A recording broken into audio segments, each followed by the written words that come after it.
information that is at odds with the official narrative, which is why Ofcom and Melanie frickin' Dawes are banning discussion of the link between 5G and COVID-19 in British broadcasters. And let me say this, Brian.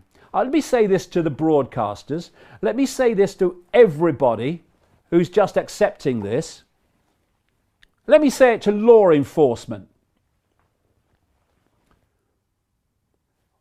Daddy, what were you doing when the global fascist state came in and the economic system was destroyed, and now we have to do everything the state says, or we don't get our pittance every month? What were you doing, Daddy? The population. I was just sitting there, darling. Journalists. I was helping to bring it in, darling, by lying to the public. Law enforcement. I was enforcing it, darling. All the bloody best with that conversation with your kids and grandkids when you face the fact and the reality of what's going on. And you know, I'll say this to law enforcement, you know, there are a lot of intelligent, genuine, decent people in law enforcement. But there are at the same time some monumental morons and some serious psychopaths who are loving this now. I mean, Derbyshire police is loving it in extreme, imposing these laws, putting black dye in Blue Lagoon tourist attractions so that people won't go there. Telling my son, Jamie, that they're tracking him because he's been out with his dog in the middle of frickin' nowhere, can't see anybody because it's not essential travel. And Derbyshire Police is run by a chief constable, what's his name, Peter Gordon, is it? Something like that. Who has such extraordinary levels of intelligence that he disconnected the Derby Constabulary Male Voice Choir from the police because they wouldn't take women members. Male voice choir, male voice choir, certain sound. They refused, so he got rid of he disconnected them. And he has been overseeing Derby police, who have been imposing this lockdown in extremis. I say to the decent, intelligent, genuine police law enforcement people in this country, your children and your grandchildren are going to have to live in the world you are enforcing. Same with the military. Oh, come and fight for your country and we'll let your family back at the barracks in Britain live in total shite accommodation because we care about you. You're enforcing laws not to protect the public, but to protect and enforce the will of a cult that makes psychopaths look like Mother Teresa. What are you doing? Look your children in the eye, look your grandchildren in the eye, and tell me that you're going to go on enforcing a fascist tyranny that is going to ensnare those kids as much as anyone else's. Take your uniform off. Leave the force. Now tell me how you feel about what you did before. Now you are subject to what you were doing before. You can't appeal to the psychopaths. You can't appeal to the morons in uniform. But we can appeal to the very large number of decent, caring, genuine people in the law enforcement. What are you doing enforcing fascism? We're at a point in the road here. What do the rest of us do, David? What do we do? It's not for me to tell people what to do. it's for me to point out the consequences of sitting on your arse, letting a handful of psychopaths and idiots, because that's the dynamic, destroy your future, destroy your livelihood, destroy your kids' future and your grandkids' future. You go on sitting on your arse, and that is an absolute gimme. What have you got to lose? What is there to lose? Most people have lost everything anyway. So what you got to lose? You know, if you, well, I said this before in our chat 2 weeks ago, but if you are faced with an army coming at you, if you've got somewhere to run, you'd likely run. Army symbolic of this freaking cult and all its agencies. But when you end up in a canyon and there's only one way out and that army's coming through that way out, well, what are you going to do? There's nowhere to run. So you stand up, you say, we're not having this. We're not having this. You want me to do this? You want me to do that? Well, I ain't doing it. Because when you've got nowhere to run, you've got nowhere to lose. And you know what's happened as a result of this lockdown? Humanity has nowhere to run anymore. So what are you gonna do? Are you just gonna take it? You're gonna let the tiny few do this to you? Or are you gonna say, I'm not having it? And I'll tell you what I do. I go out whenever I frickin' like, right? Whenever I choose. And I don't go near anybody, because although I say they're buying a monumental lie, I respect their right and their belief that they're in some kind of frickin' danger. So I don't go near them. I won't go near them. I like my own company to a large extent. So what I do is I walk out my house, don't see anybody, get my car on my own, and I drive out into the countryside. And I walk, don't see anybody, the odd person, nowhere near me. And then I walk back and I get in my car and I drive home, I get out my car and I walk back into my flat. I don't see anybody. Now, I'm allowed to do that, according to these psychopaths and idiots, once a day in Britain, right? Now, I've said to them, send me a uniform, I don't care what fancy dress it is, send me a dark suit, and if they can explain to me why me doing what I've just described 10 times a day is going to harm anyone, even by what I say is your ludicrous criteria, then I'll stop doing it. But they never will be able to do that because, of course, it's total frickin' nonsense. And the fact that it's nonsense, the fact that going out on your own and away from everybody, if you do it once or 10 times a day, doesn't matter. You're still not going to harm anybody, even by their ludicrous criteria. But you can only go out once. That tells you what this is about. It's not about health. It's about control. And it's about a control agenda that goes back ridiculous amounts of time and is now heading towards its fruition. This is all in my books in great detail, the ancient and modern nature of this, because this is not something that's new. It's something that's now reaching its end game. And 8 billion people, nearly, 66 million in Britain, number of people locking everyone down, tiny. I think I see a way out of this. What's the way, David? What's the way out of this? Us choosing to make a decision based on our own knowledge and our own research and our own gut feeling of what's right. Let me just say this. We got into this frickin' mess through acquiescence to power. Most of that power, all of that power, is simply our perception that it has power. 66 million, handful, I don't think it has.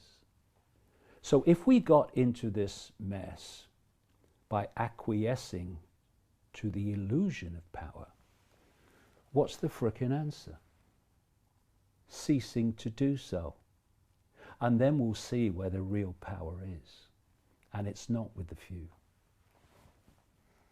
David, what's it like to watch 30 years of what you've been working on all come to fruition, prediction, reality in 3 weeks? What's it like?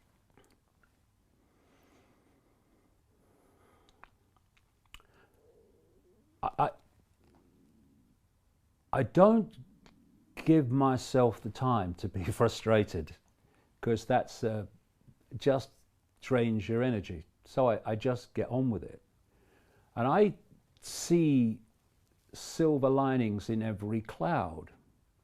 I've been aware, Brian, all the way through this 30 years, as all the laughter and the ridicule and the abuse, that it had to get real bad before enough minds were focused on the fact that this world is not like they thought it was, and it's not run by the forces they thought it was. So I see this not just as a danger, it's certainly that. I see it as a wonderful opportunity. Because people, well, there will be some, of course, because they've allowed themselves, they don't have to be, they've allowed themselves to become software programs, press enter people, I call them, who simply have denied themselves the capacity for free thought. But there are a lot of people whose perceptions of the world will have changed in the last 3 weeks. They will have realized that they can't just wave away the idea that a few people are running the world to a very malevolent end, because they're watching it unfold in front of their eyes. And we will see in the weeks to come what impact that mass realization of what we're dealing with and what this world is will have in its impact upon what people do and how people cease to acquiesce to power, or the perception of power, because that's all it is. We are in a position here where this could be the turning point when humanity got off its frickin' knees. Some 7 million people watched our last episode, David. I'm sure tens of millions will watch this. Apparently our last episode is going to be broadcast on a television station in this country and be promoted in a mainstream newspaper with nearly 1 million circulation. People are listening. They're tuning in. Does this give you hope? Oh, of course. And it's not about me, it's about the information. It's about the realization of the reality that we're experiencing behind the smoke screens and the illusions that we're given and told to believe in. So, you know, in the old Yellow Brick Road, Wizard of Oz, they seem to be dealing with an all-powerful force. And when they looked behind the curtain, it was an old bloke who had no power at all. And this cult expresses its power by persuading the target population that it has power. Its power is in our acquiescence to that illusion of power. We now have the chance to break the spell, to break the mind spell and see behind the curtain. And what we'll find is something that's not powerful at all once we stop acquiescing to it. And that's where it's where I want things to go, but it's also where I know things can go. Because in the last few weeks, worldwide, that spell has been broken. And at the same time, this cult has broken cover. It's walked into the room where we can see it. And you know what's happened? The frickin' door has clicked behind it. And we're now in a different game. And I tell you this, I have tracked these people, this cult, for 30 years full time. And I've seen what they do, and I've seen how they act, and I've seen their staggering, shocking levels of psychopathy. And you know what? I don't fear them one smear, because I am more powerful than they are, and they frickin' know it. I ain't come here to fail, and I frickin' won't. Why are you more powerful than they are, David? Why? Because I have levels of consciousness, and everybody watching this program has those same levels of consciousness if they will only open their minds to it. It's theirs, it's their right, it's their true self. Whereas this cult is so limited in its perception, in its ability to make things happen. You see,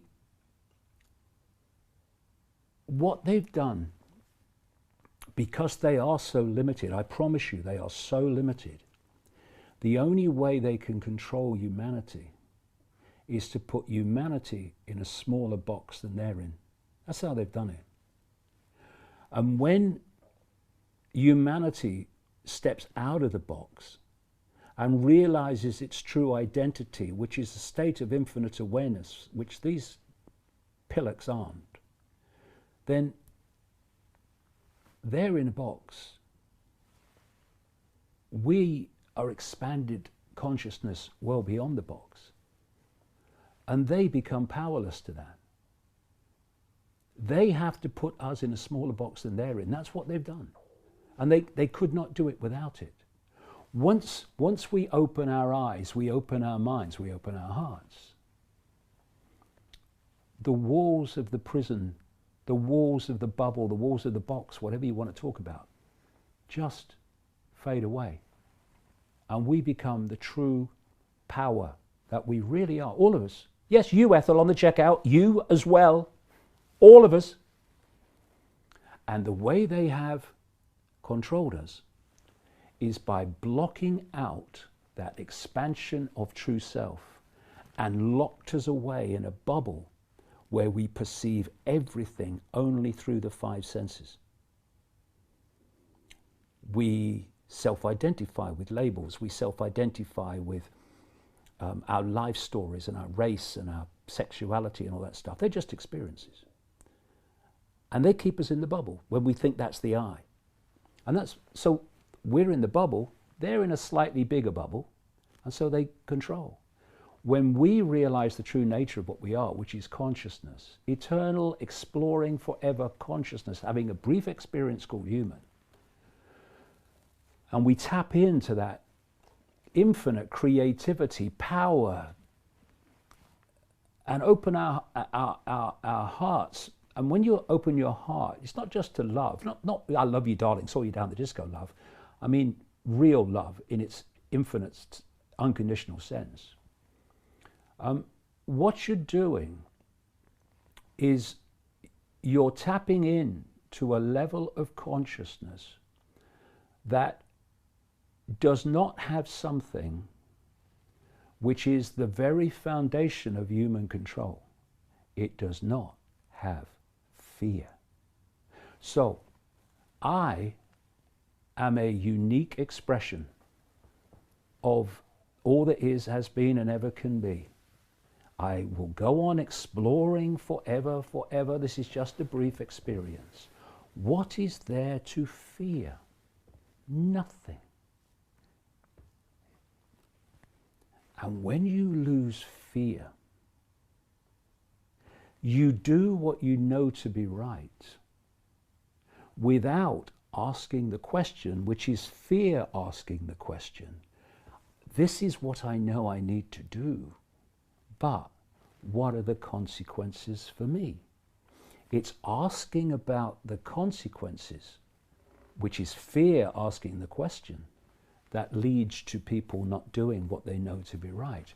Once you open that and you go beyond fear, then you don't ask about consequences. You just do what you know to be right. And you know something? This cult is terrified of that. It's terrified of fearless people because fear is its currency of control. And if people are not fearful, it has lost its currency of control. And that's why I have more power than they have. Because you know something? They are consumed by fear. And their biggest fear, because it's over then, is humanity awakening to what the frickin' hell is really going on and who is really in control. They can only control by their target population being in ignorance of that. Once we realize their game is over, and that's why I have more power than them, and they frickin' know it, and all of us have more power than them. Put aside fear. Stop asking about consequences, and you will see where the real power is. And it's not with these psychopaths. Mm. It seems so clear. It seems so obvious what you just said, David. But fear paralyzes so many people because they're worried about all these consequences from the postage stamp mentality that you've been talking about for 30 years. And so there's all the reasons why they shouldn't do what they should do, and then that stops them. But they are this close. That's close. To opening it up and saying, what do you got? You've got nothing. I've got nothing to be scared of because I am here as an infinite being in infinite consciousness. So bring it, and then we'll realize that they have no power. Ask one question, if you need to. Fear will ask it. What are the consequences of me not taking this shit anymore? Okay. Ask another question. What are the consequences of me taking it? And I'll tell you now, the consequences of taking it are infinitely greater than not taking it. So when people let go of fear, including the fear of death, which freezes so many people. Fear of death, there is no death. It's just a transfer of point of attention. That's what death is. That's all. We're infinite awareness. Once you let go of fear, what can stop you, control you, impose its will upon you now? Because it's done through fear, and when you have no fear, it can't do it. So, bring it on. You don't frighten me. And you know something? You never frickin' will. For some reason, I'm having a flashback to an old episode of Star Trek, David. The one with William Shatner, the original ones. And there was this alien entity that was terrorizing the Starship Enterprise. And it fed off their own hate and fear of each other.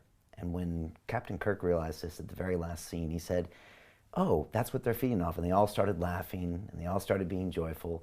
And the entities literally died in front of their eyes. And they saw they were these tiny, little, insignificant insects, and they ran away.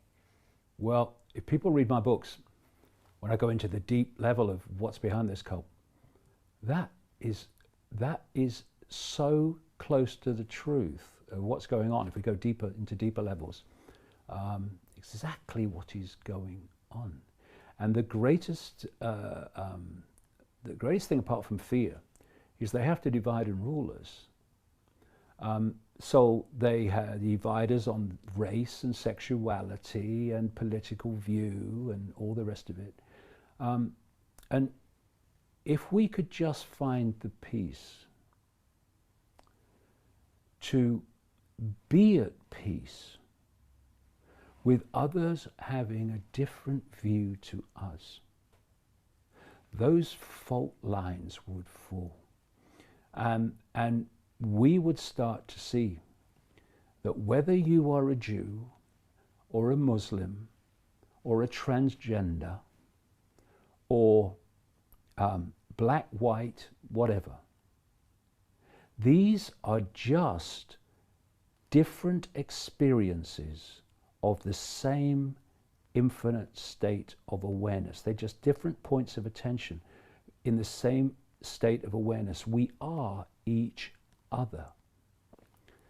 And the key is you believe what you want to believe, but don't seek to impose it on anyone else. I don't care what people believe. I don't care what they think or what their views are. I only care when they seek to impose them on other people. That's when the problem starts. So why can't I sit with a Muslim and a Jew and a Christian and a Hindu and disagree with their belief systems, because don't buy any of them, and yet we just have a friendly chat? No need for conflict, no need for fighting. I don't agree with you. It's very interesting what you're saying, though. There's some things there, I do resonate with a bit of whatever you all say. I just don't buy the whole belief system. But anyway, let's have a cup of tea and a chat, okay? Nice to meet you. Let's have a chat again. There's no need for conflict. Conflict comes, and divide and rule comes, when each of those is trying to impose their belief on the others or me. That's when the conflict comes. One of the great things that has to happen for us to come together is people have to find peace in other people having different opinions, because we are expressions of all that is, has been, and ever can be. And what am I saying when I say that? We are expressions of all possibility, all possibility. So what the hell are we doing insisting that everyone shares a sense of the possible that we have? We're dealing with all possibility. We should be celebrating real diversity, not the frickin' illusion of it with a woke. We should be celebrating real diversity and celebrating the uniqueness and the spontaneity and the different ways and angles of seeing everything. We should be celebrating that. It's how we learn from each other. But when you think, I am right, this is the woke mentality, which is orchestrated by the 1%, by the way. That's why billionaires fund it, like Soros. I am right. And therefore, by definition, Brian, if I am right, you're saying something different to me, so you must be wrong. And if you're wrong, what's it matter if you don't have freedom of speech? You're wrong, right? But when we say everyone has a right to their opinion, everyone has a right to their view, and there's no one who's all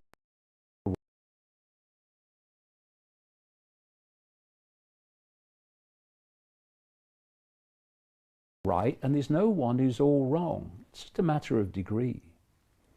When we say that and we're at peace with it, we can disagree on the way we see the world and be in perfect harmony with each other.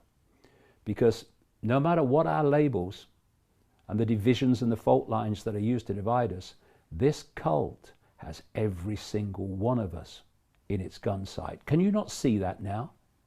Hindus are locked down, Christians are locked down, Jews are locked down. Hello?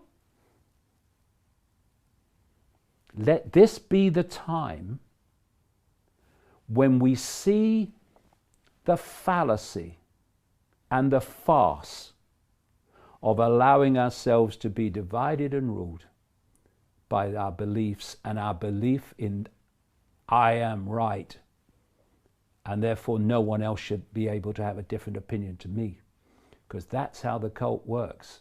Plays groups off against each other, sets them at war with each other, and if they just looked up, they'd realize that the same hands are holding all the strings while we fight down here. Let's come together, realize what's going on and where this is going, and cease to be divided and ruled. We're in this together, and we'll get out of it together. My favorite part of our last conversation here 3 weeks ago was at the very end, where you said, everyone should make up their own mind and do what they feel. Exactly. And that's the opposite of what any person with an agenda, any cult, any government, any corporation says. They all tell you what to do. No. Do this because this is why, because I am right. Yeah. And yet David Icke at the very end says, do what's in your heart. Do what you feel to be right. Do what you know to be right. And you will make a unique contribution, because that's what you are, unique contribution to getting out of this. But acquiescence is not an option, because acquiescence is how we got here. I had a call with someone this week and they said, what's David like? And I paused and I said, David is a great man. And I think you are a great man, David. Well, that's very kind. But we're all great. We are all great. It's just that most people have forgot. And they think they're Ethel on the checkout and Bill at the cash and carry. No, no. That's just your experience, mate. You are all that is, has been, and ever can be. And all that power and all that creativity and all that insight and all that knowing is just waiting for you to open your mind to it, to break out of the bubble of the 5 sense illusion. And then you'll realize you ain't Ethel on the checkout and you ain't Bill at the cash and carry. And at that point, this world will change in ways that we couldn't imagine possible. I think that's exactly where we're going to leave this today, David. I'm going to shake your hand. And you dare give me COVID-19 that doesn't exist. That's symbolic. David, please stay safe. Keep doing what you're doing. If people want to go find this entire playlist of the doctors, they can go to davidicke.com. Yep. If people want to watch our previous 4 conversations, they can go to londonreal.tv and watch all that stuff. Like I said, take care of yourself. Please keep putting these messages out there. I don't know any other way. They'll carry me out with me still saying it. No one's going to shut me up. Any final thoughts? Well, only that this is just a wonderful opportunity for us to look at the nonsense of how we got here and realize that all we have to do is reverse it and we're out of here. You see, people say, what's the solutions? We're drowning in solutions, and solutions lead to more problems, and so it goes on.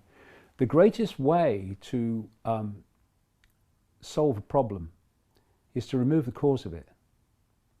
You know, you can find a solution to a problem, and then that will lead to something else, will lead to another problem. Or you can look at why the problem is happening, and you remove the cause. And when you remove the cause of a problem, the problem has to disappear. It has to. Because the cause that's making the problem has disappeared, therefore the problem must disappear. And acquiescence to power, the illusion of power, is how we got here. And the solution is not, you know, do this, do that, fight this, fight that. It's stop acquiescing to the illusion of power. And stop being told what to do when you know it's not what you should be doing by the illusion of power. And then the problem, which is the illusion of power in others, is gone. And the world has changed, because the world today is a manifestation of acquiescence to power. That's all it is. Never more extreme than it is now. Remove that cause and the problem disappears, and it will be the cult that will be queuing to mass buy the toilet paper. I look forward to that reality. David, until next time, who knows, it could be sooner than later. Yeah. But thank you so much. Whatever. Yeah. And I want to thank everybody for watching. And until next time, thanks for another incredible conversation. Cheers, Brian. You're great. You're great. Great interviewer, mate. Thanks, David. All right, we're out. Bye. At London Real, we believe that individual transformation can change the world. Join us and start your journey today.